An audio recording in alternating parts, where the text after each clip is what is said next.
All right, welcome to Y Rush Racing and welcome to part 2 of our off-road touring discussion we're having here with my brother Sam. Sam, hello. Hi. Hi. And so we already discussed, if you saw my first video, about just kind of the general off-road touring, and we discussed the difference between the Trans-America Trail and the Continental Divide Trail.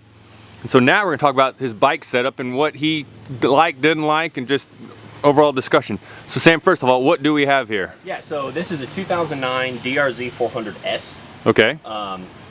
There are what they call adventure bikes, and then there are adventure bikes. Would you not call it a dual sport or the same thing? Yeah, so this is definitely a dual sport set up for adventure. Oh, okay.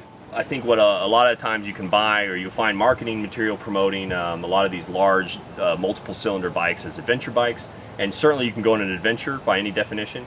But if you really want to do something that's going to go off-road, going to go on trails that you might have to do some technical riding, something like this that's lightweight, it's single cylinder, it's more like a dirt bike. Now, you know, I have seen, I think, was it Michael Lafferty, he did the Pennsylvania National Enduro on a 990. Yeah, on a 990 for sure, and there are more hardcore versions of these sort of large adventure bikes. But he's also an extremely skilled rider, isn't he? You have to be extremely skilled to do it.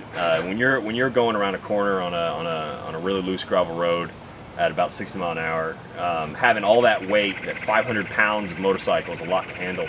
Something like this, it's a lot more lightweight. You feel like you have a bit more control over the bike. And when you get into real technical sections where you got to go, you know, up a boulder field or down a really steep pass, it's really nice to have a bike. It just makes your day a little easier. Yeah, and you probably don't have to work as hard. And if you ditch this bike into the trees, or you drop it or something, you just pick it back up and dust her off and keep going. A really big, like I said, like a GS type bike, unless you've invested a lot in all sorts of protection stuff. They don't handle crashes nearly as good as these dirt bikes. Okay, so let's talk a little bit about what did you do to make this more of an adventure bike as compared to a dual sport? Yeah, so when it comes stock, it's already pretty well set up for dual sporting. That's what's nice about the DRZ 400. A few things that a lot of bikes come with a metal tank, and metal tanks are a lot of weight for no reason. I went with a 3.2 gallon IMS natural colored tank. And then, well, because a lot of times the metal tanks, like for the DR, is like a 2 gallon or? Yeah, they're much smaller. So this is an extra gallon at least, I think. And because it's natural color, I can see the fuel level, which is quite nice for bikes like mine that don't have a fuel gauge. But the big thing in touring, as opposed to racing, is that you're really concerned the whole time about fuel economy. Okay. Because the last thing you want to do is be out somewhere in the middle of Wyoming, run out of fuel, and then yeah, you're basically having to take fuel from your buddies' bikes or wait till. So, because there was a modification that was done to this bike that you wouldn't really recommend. Yeah, what was that? This bike has an aftermarket. It's got an FMF exhaust. Okay. Which is fantastic. It's also had the air box, has a hole cut out so that it gets a little more air intake, and that's great for power. But it causes the bike to suck a little more fuel, and the issue with that is that if you're riding kind of as you naturally would, you're going to use more fuel per mile with this bike than you would when it was stock.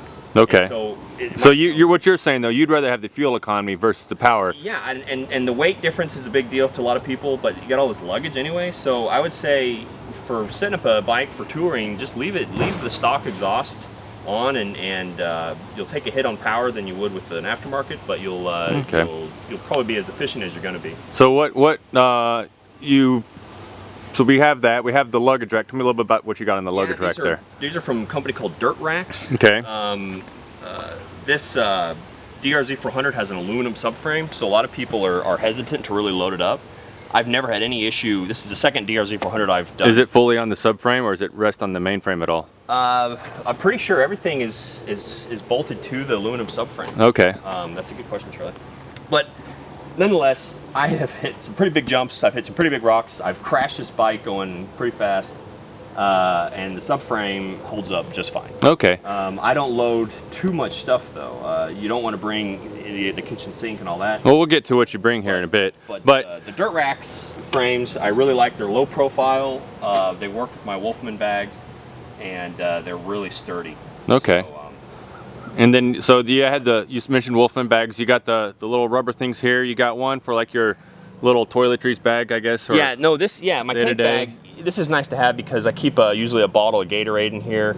You keep like an emergency whistle in case you get drop off a mountain pass. And then you also have like a GPS unit. Yeah, I use a RAM mount and a Garmin GPS Map 62S. Something cool that Mark Welna from Minnesota taught me is that these rattle really bad. So if you stick an earplug behind it, then that keeps the rattle down while you're going fast off-road. And then you also put little taller handlebars like an ATV mount. These are ATV handlebars, right? Because you stand up a lot more on this bike when you're off trail than you do when you're just riding around on when you're commuting. And I see you still have bark busters. Got bark busters. I got some Pro Taper hand grips that are nice because 2 weeks on the road going about 4,000 miles can get really uncomfortable if your hands get sore. Okay. Bark busters are important.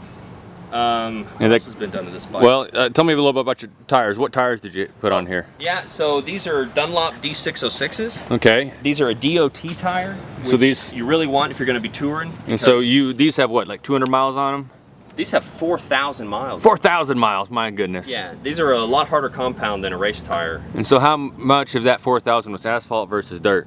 I'd say on this trip, Continental Divide ride, it's about 25% asphalt and 75% dirt.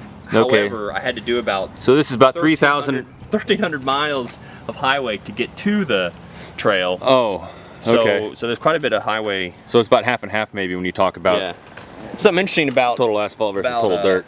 Dual sporting is that when you go off-road, you round out your knobbies. Okay. And then when you get back on the asphalt, it squares up again. Squares up. It's sharp. So they're pretty sharp now because I had to do quite a few miles. So of no highway. need to flip your tires, huh?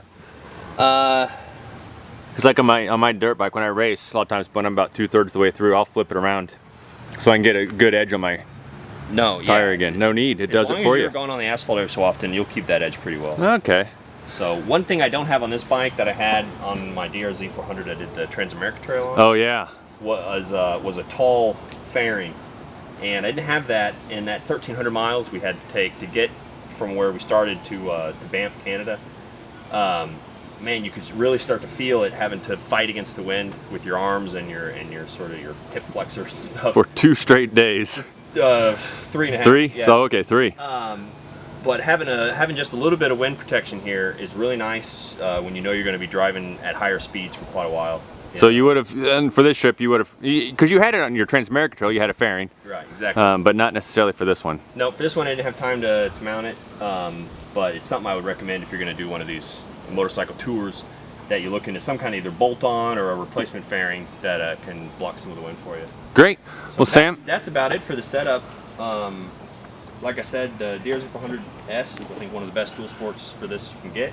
DR 650s are excellent, and then there's quite a few other bikes like the KLR 650 that's a really popular bike, and all of these bikes have been around for what seems like forever, and so there are a host of different places. I used Thumper Talk quite a bit to find different bits and bobs.